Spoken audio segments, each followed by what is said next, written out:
Hey guys, in this video I'm going to show you how to solve a GCash network connection error. If you find this video helpful, please consider to like this video and subscribe to my channel.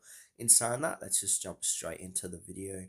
Alright, so there's a few different ways we can fix this. So fix number one is to simply check your internet connection. So go and switch between your Wi-Fi and mobile data to see if which one works better, and also turn airplane mode on and off to refresh your network.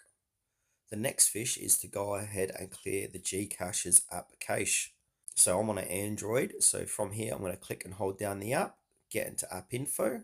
From here we want to scroll down and click on the storage, and then we want to click on clear cache, bottom right hand corner of the page.